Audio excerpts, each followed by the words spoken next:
Friends, this is my third video on NEET and JEE, and the topic today I will be posting is motion in two dimensions.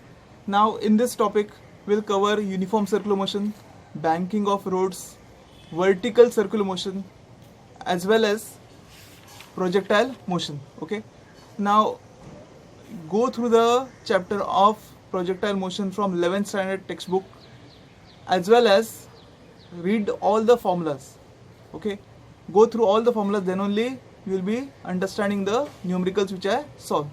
Recently I have taught you the chapter rotational dynamics, and mostly all the formulas of rotational dynamics will learn in this chapter. So those videos of on YouTube you can go through, understand them, because the conical pendulum as well as banking of roads, all these topics are covered there. So you please refer those videos and then come to this topic. Okay, thank you.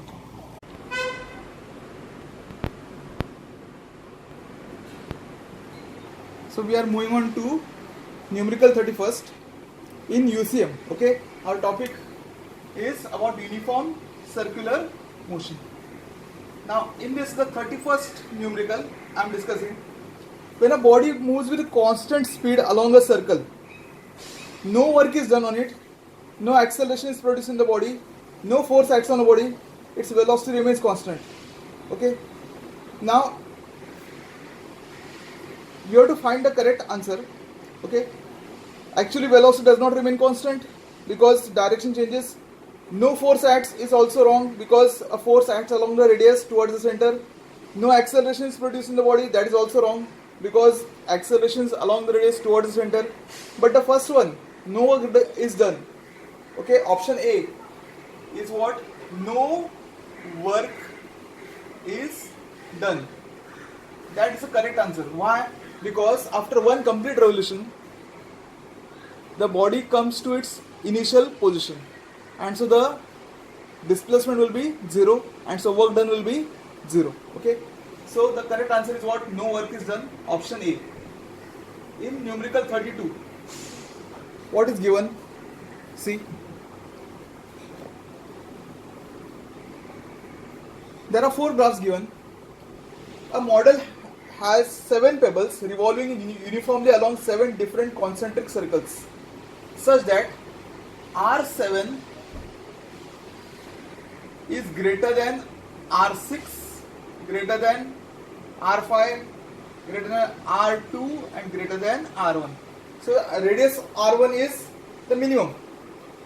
Now they have mentioned that angular frequency of pebble is found to be inversely proportional to its respective radius. What?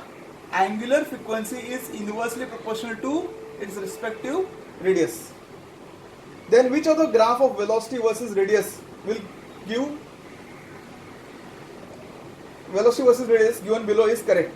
Okay, velocity versus radius, 4 graphs are given. First graph is like this, graph A, this is R, this is V, and it goes like this. Graph B is going like this. Okay, this is R, this is V, graph B is going like this. Graph C is a straight line. Okay, this is R and this is V. And last graph D is with increase in radius, velocity is decreasing. You have to select the correct answer. Now we come to this formula. We know V is equal to R omega, or omega equal to V upon R. This I can write as omega equal to constant upon R. That constant is nothing but velocity, right? So I can write omega equal to V, which is constant, upon R, or V is directly proportional to,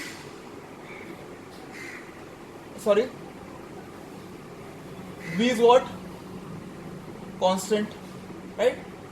So I can write B constant equal to R into omega, right? That means whatever be the value of R or whatever be the value of angular velocity, okay, in this numerical they have given that omega and R are changing. Both these are changing, but velocity is remaining constant. So with change in R or with change in omega, V will remain constant. So the correct graph is graph C. C is the correct answer.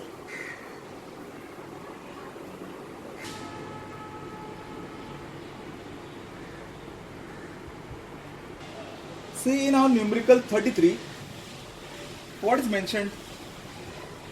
A ferromagnetic metal bearing with an area of cross section slightly lesser than that of hollow frictionless circular tube. This is a circular tube, okay? It's a circular tube. PQR is placed as shown in figure. Okay, this bearing is placed inside this tube and it is released over here. Okay.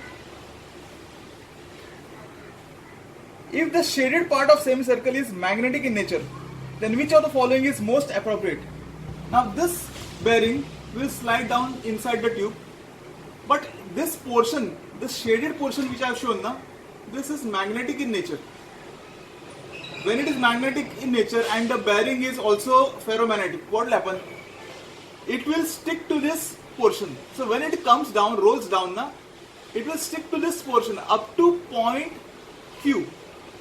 Okay, only this region is what? Magnetic. Now, what are the questions asked? Which of the following is most appropriate? The metal bearing would be in contact with inner wall and touch the wall at Q. Okay. It will come up to here and at point Q it will touch the outer wall. Up to Q it will be in contact with the inner wall and at Q it will stick the outer wall. Second option, the metal bearing would be in contact with inner wall up to point Q and then move tangentially, would touch the outer wall head of Q. Means up to point Q, okay, and then it will move tangentially and touch the outer wall ahead of Q. Option C is metal bearing would be in contact with the inner wall up to point X2 and would fall vertically downwards. It will be in contact with the inner wall up to X2. It is not possible because the bearing will lose its contact over here. So it will not be in contact with X2. And last, metal bearing would be in contact with the inner wall up to X1 and then fall vertically downwards. They say that it will come up to X1 and then fall vertically downward. This is wrong because this is ferromagnetic substance and it will remain in contact with what? The magnetic part of the ring. So the correct option will be what? The metal bearing will be in contact with the inner tube up to Q, and once the magnetic portion is finished, it will move tangentially outwards at point Q. So the correct option is option B. Option B is the correct option. Okay. Now numerical 34. What is mentioned here that I am telling you? Angular speed of hour hand of a clock in degree per second is dash. They are asking you to find the angular speed of the hour hand. Now options given. You have to find angular speed omega for the hour hand in what? Degree per second. Now options are, option A is 1 by 30, option B is 1 by 60, option C is 1 by 120,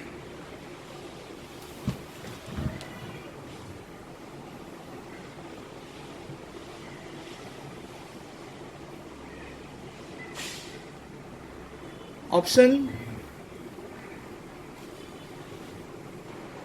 D is 1 by 720. Okay. Now you have to find omega. First of all, what is the time period of hour hand? Time period of hour hand will be 12 into 60 into 60, right?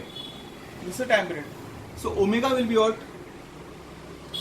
2 pi upon 12 to 60 into 60, right? But what we want, we don't want in radians, we want in what? Degree per second. So I'll divide by 180 by pi. Understood? Now what will get cancelled? See, pi will get cancelled. 6 3s are 3, 2s are 2, 10s are. Okay. So answer will be 1 by 120. Okay. This will be the final answer. Our next numerical is 35.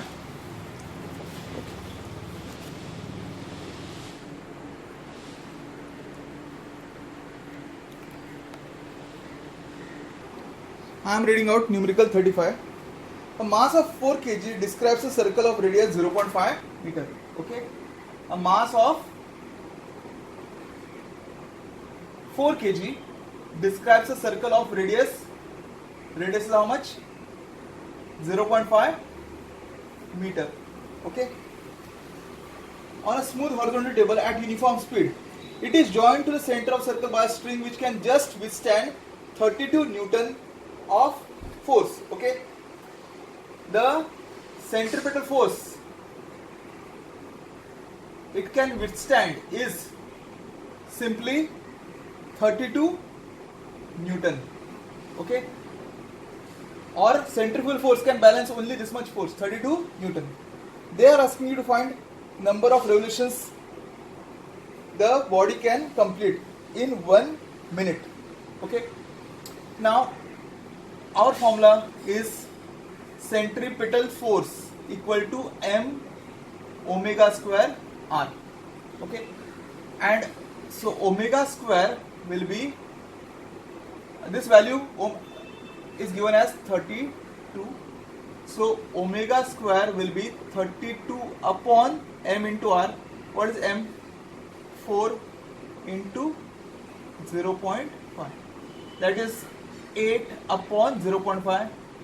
That is 16. And so omega will be what? 4. Okay.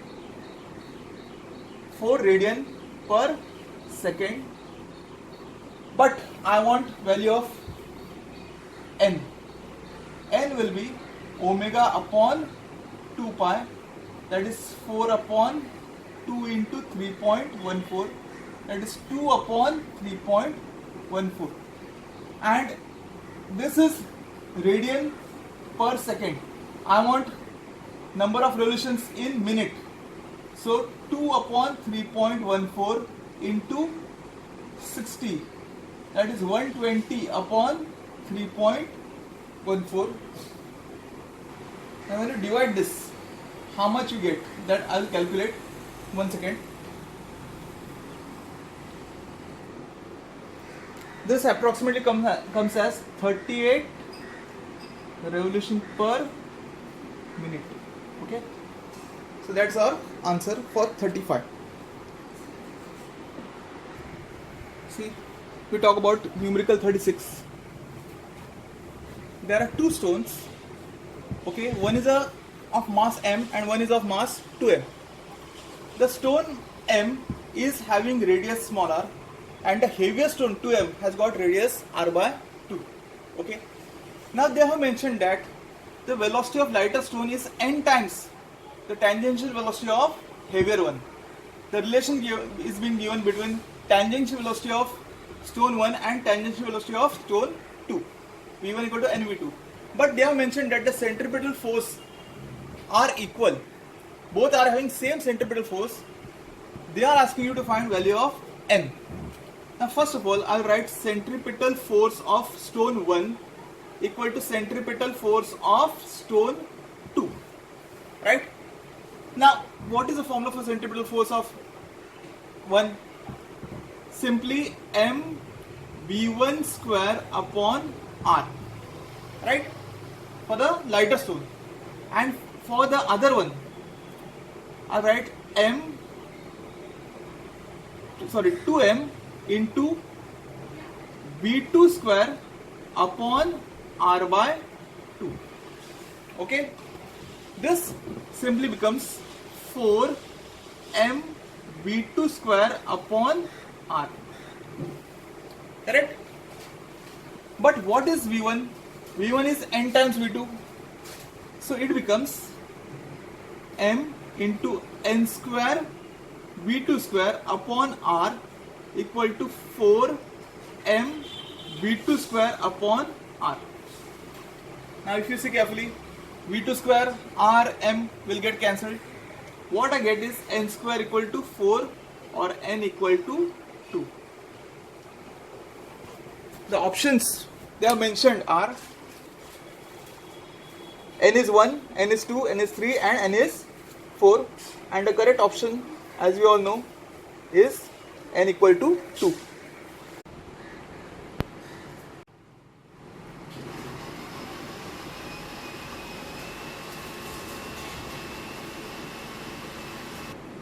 We talk about now numerical 37.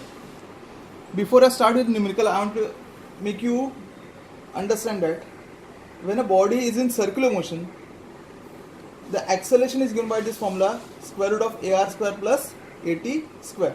Okay, where ar is the radial acceleration or centripetal acceleration and at is the tangential acceleration.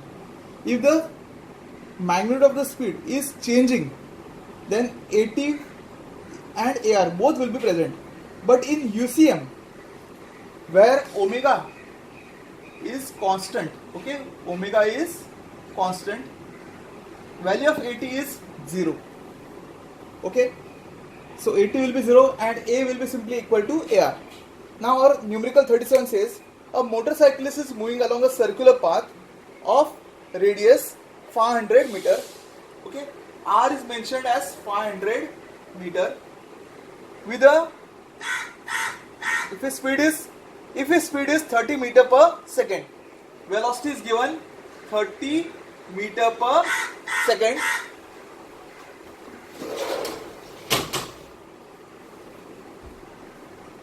Then type of acceleration and resultant acceleration will be dash. They are asking you how many types of acceleration will be there. Okay, I repeat, a motorcyclist is moving along a circular path of radius 500 meter. If his speed is 30 meter per second, then how many types of acceleration will be there and what will be the resultant acceleration? Now understand this. He is moving with a constant speed, okay, 30 meter per second, and so value of at will be 0. There won't be any tangential acceleration. What will remain will be only one acceleration. There will be only one acceleration, and that is what? Radial acceleration, given by v square by r. Okay, and what is that value? V square is 30 into 30 upon r, that is 500. Okay, and that comes out to be 9 by 5. Okay, and the options they are mentioned there are 18 meter per second square, 2 meter per second square, 2.7 meter per second square, or none of this. Now this comes out to be approximately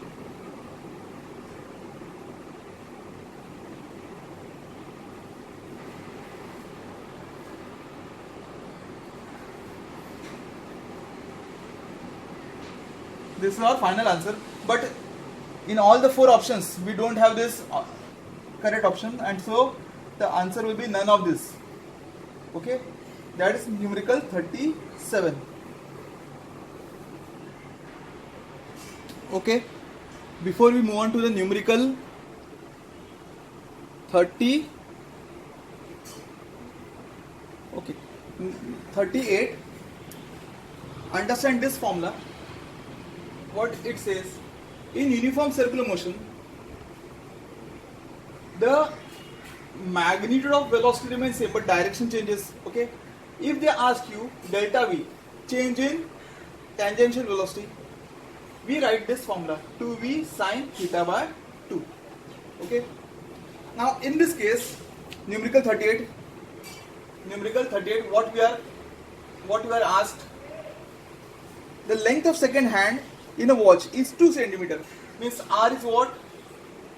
2 centimeter.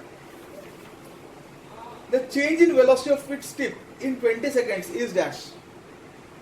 Delta V, they are asking you in 20 seconds. In 20 seconds, right? Now you should understand the second hand. Okay, in 15 seconds it traces an angle. How much? Pi by. Okay, and that is 90 degrees. Correct? In 20 seconds, how much angle it will trace? The angle traced will be approximately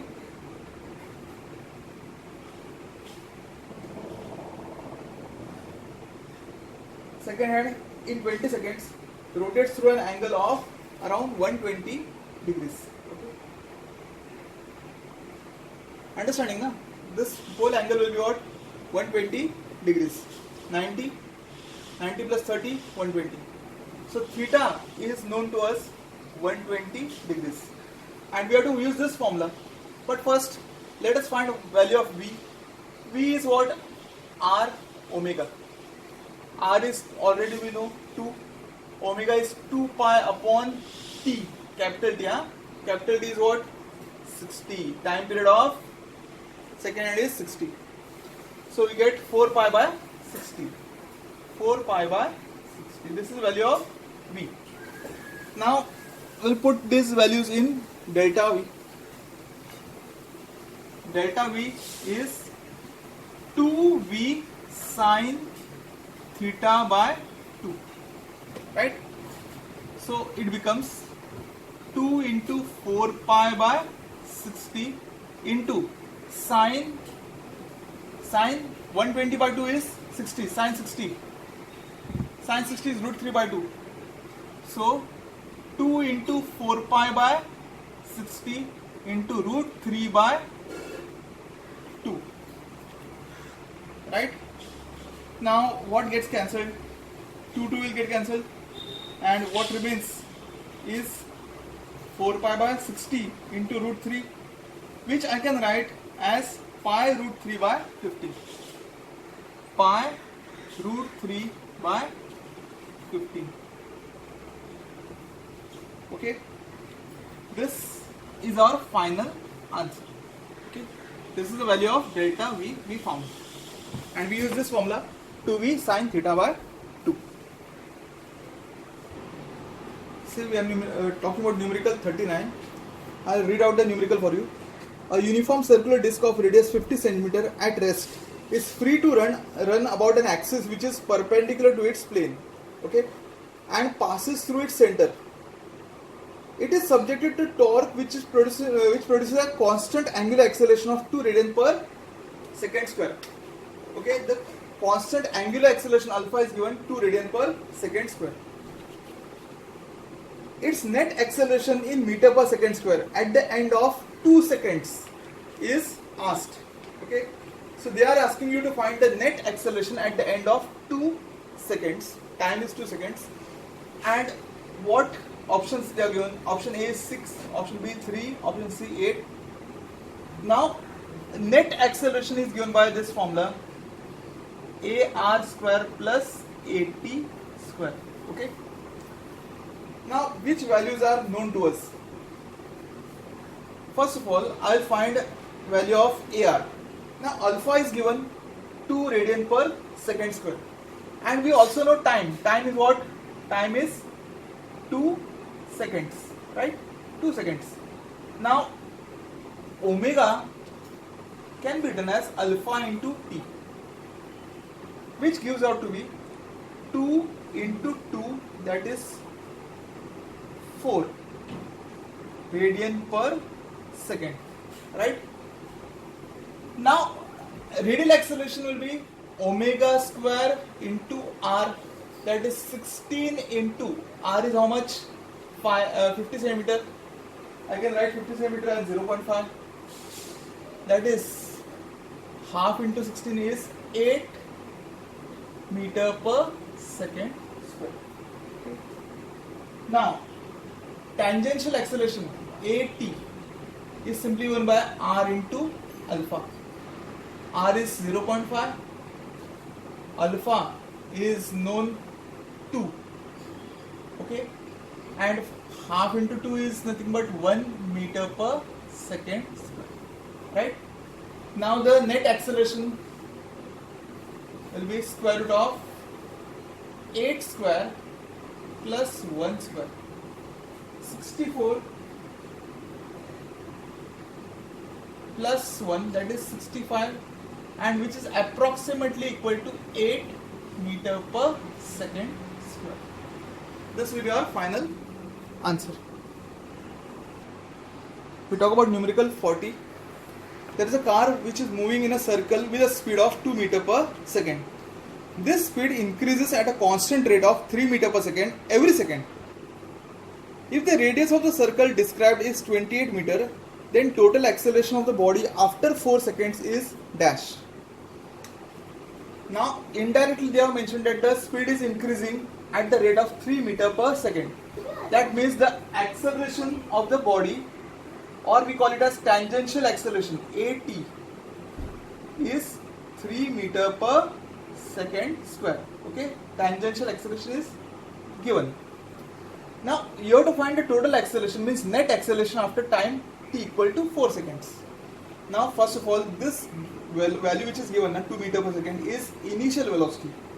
Okay, we have to find the acceleration of the body. For that, to find a radial acceleration, we require formula v square by r. But what is the value of v? V I can calculate by the formula u plus a t into t.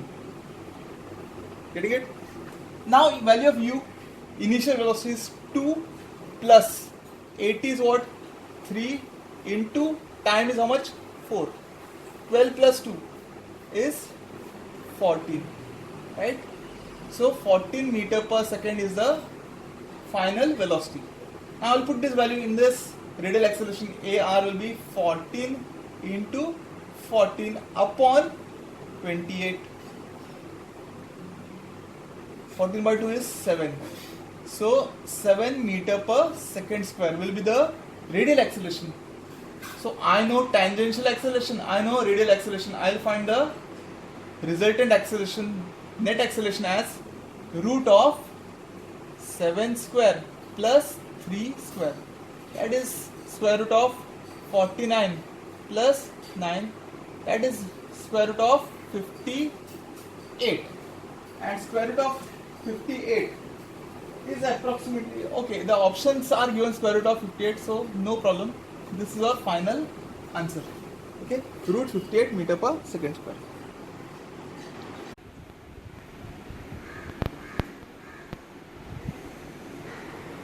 Hello, we are looking at the numerical 42. I will read out the numerical. A particle of mass m is suspended from a ceiling through a string of length L. If the particle moves in a horizontal circle of radius r as shown in figure, then speed of particle is given as dash. There are 4 options. Option A is r into bracket g upon under root L square minus r square. Option B is g into bracket r upon square root of L square minus r square.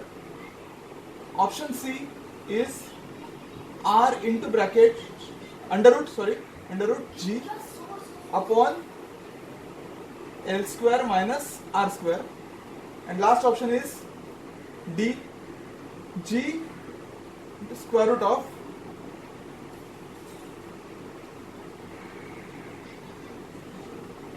these are the 4 options given. Now if you see carefully, this numerical is nothing but about a conical pendulum. Okay, now in a conical pendulum, first let us find the tensions acting on the four tensions acting on the object of mass m. But before that, in this figure, you can see tan theta. What is the value of tan theta? Tan theta is r upon h. R upon h. And h can be written as, using Pythagoras theorem, L square minus R square, square root of L square minus R square. So this formula will be useful in the later part. But first I will tell you the tensions acting on the object of mass m. First tension is T. This tension T is resolved into two components, T cos theta and T sin theta. Okay, this is T sin theta. Now T cos theta balances the weight. So I can write mg equal to T cos theta, and T sin theta provides the necessary centripetal force. So mv square upon r equal to T sin theta. Equation 1, equation 2. Divide equation 2 by 1. What you get? V square upon rg equal to tan of theta. Right? But already we know tan theta is given by r upon h or r upon under root L square minus R square. Correct? Now, when you solve this, we get this as V square equal to R square G upon under root L square minus R square. Correct? Or this can be further written as V equal to, we can write this as V equal to square root of, see, R square is coming out, so V equal to square root of R into square root of G upon square root of L square minus R square.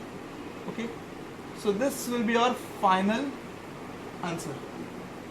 Okay, so option, the first option is the correct option. Okay, option A is the correct answer.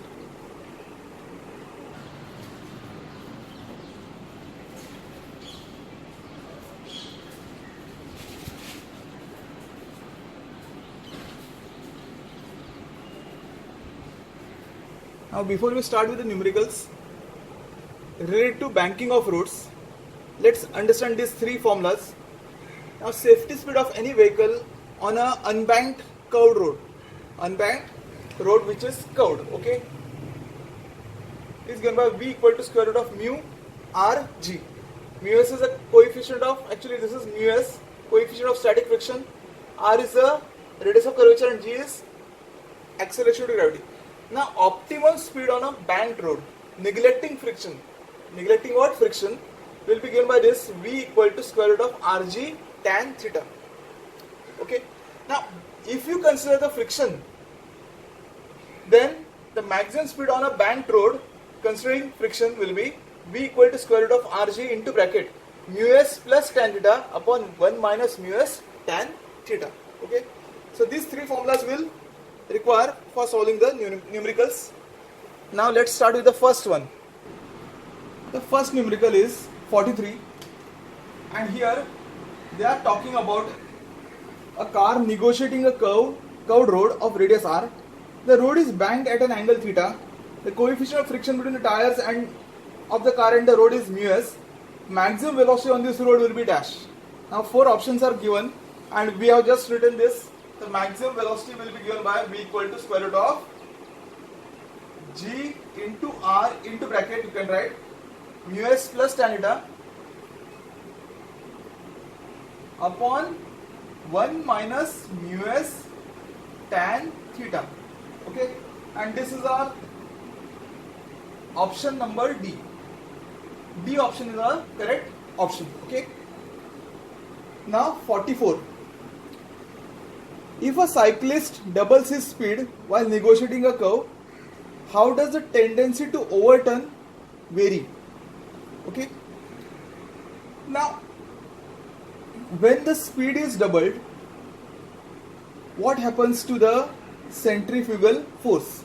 See, centrifugal force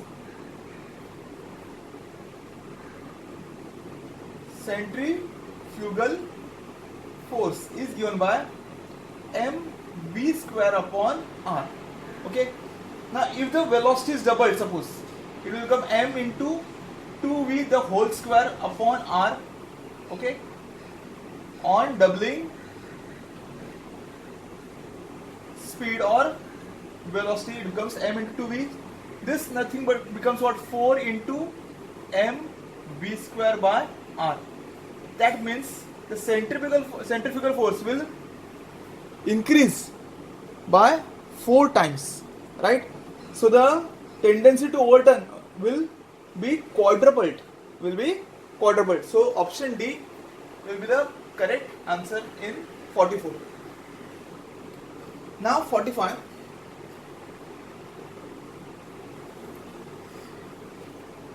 On a dry road, the maximum permissible speed of a car in a circular path is 15 meter per second. If the road becomes wet, then maximum speed is 5 root 2 meter per second. If the coefficient of friction for dry road is mu, then its value for wet road is dash. Okay. Now, first of all, I'll write for dry road. For dry road, what they mentioned, V is 15 meter per second. V1 equal to 15 meter per second, and mu is the coefficient of friction for the dry road. Okay. Now our formula is V1 equal to square root of mu r g. Okay. So this will be 15 equal to square root of mu r g. Equation 1. Okay. Now I will call this as mu 1 because it is for dry road. For wet road, velocity is 5 root 2 meter per second. Okay, so 5 root 2 equal to square root of mu 2 r g. Equation 2. Now divide equation 2 by 1. What do you get? Divide equation 2 by 1.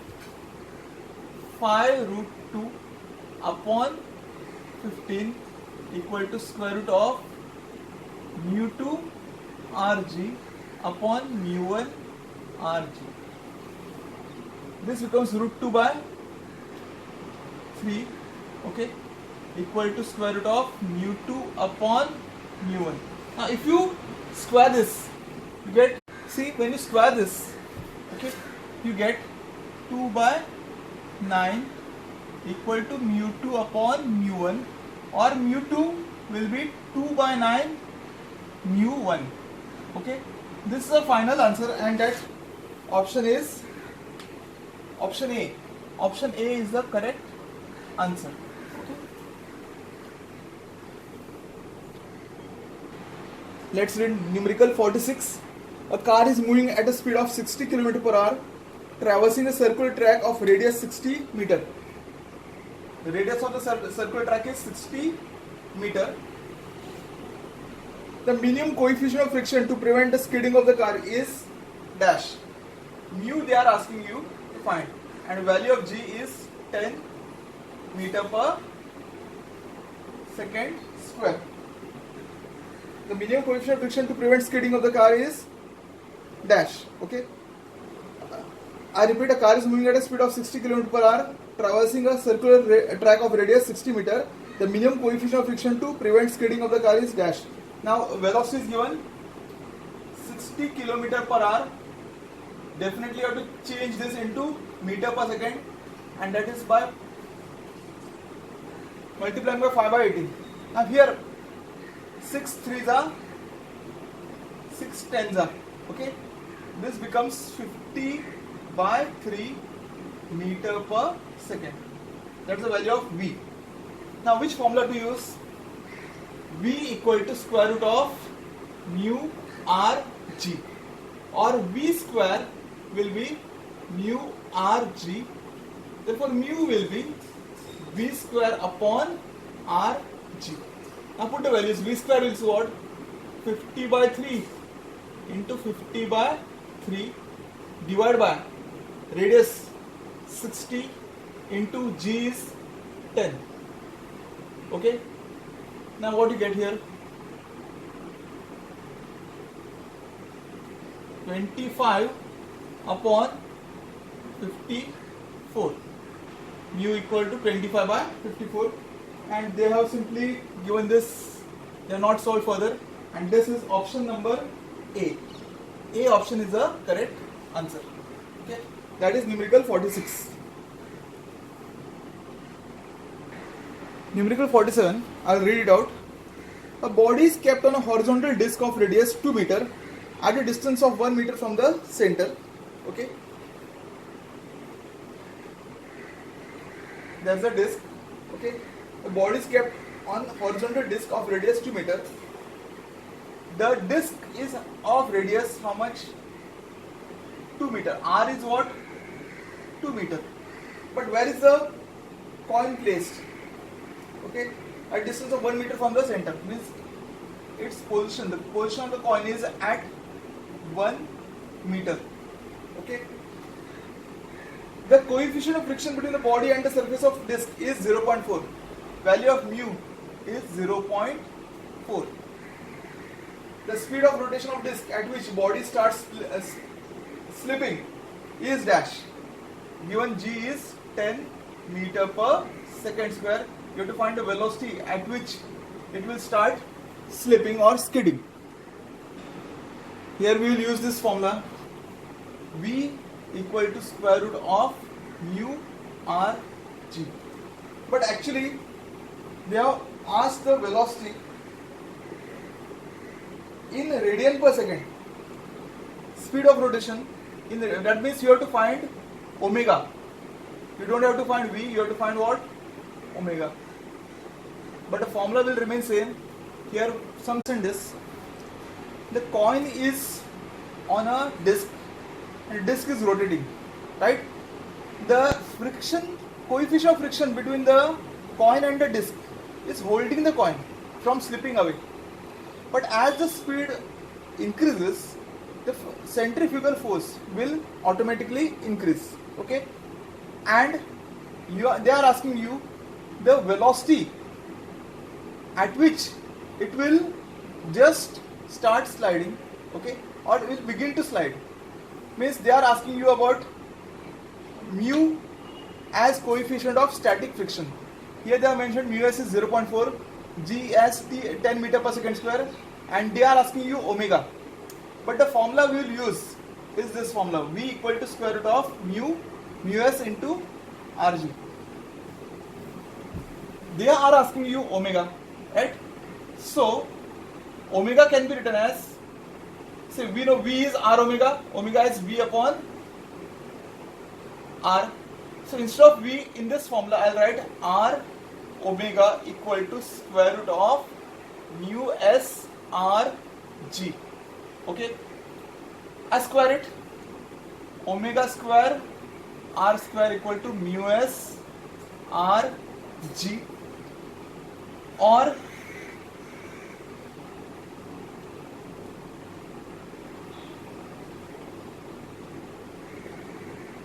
I'm sorry, I'll not square it, simply I'll write omega equal to square root of mu s r g upon r, right? Now mu s into rg, value of mu s is 0.4 into r is 1, right? G is 10 whole divided by 1. So it simply comes out to be root of 4, and root of 4 comes out to be 2. So omega will be simply 2 radian per second. This is our final answer. Okay.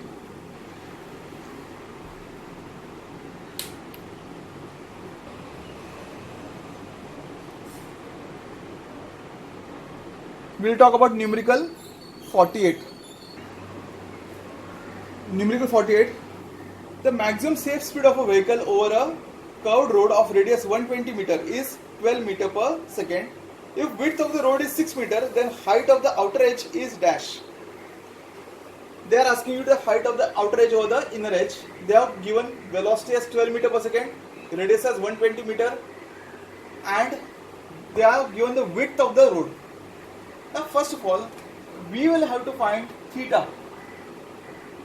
Theta is given by tan inverse v square upon rg. Okay. Now what is this value?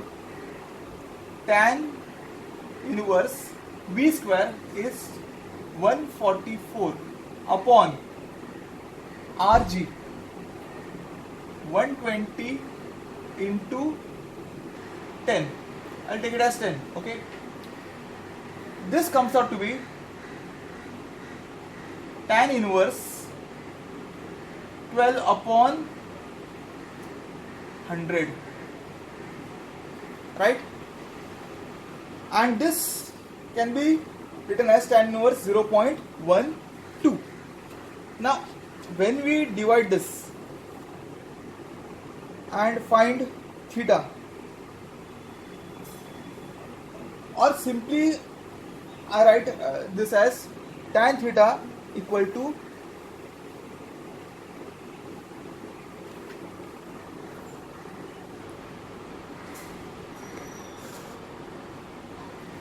this will change to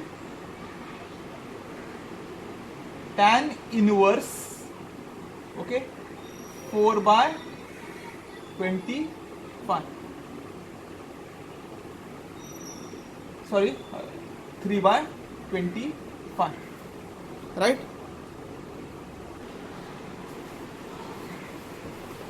I write this finally as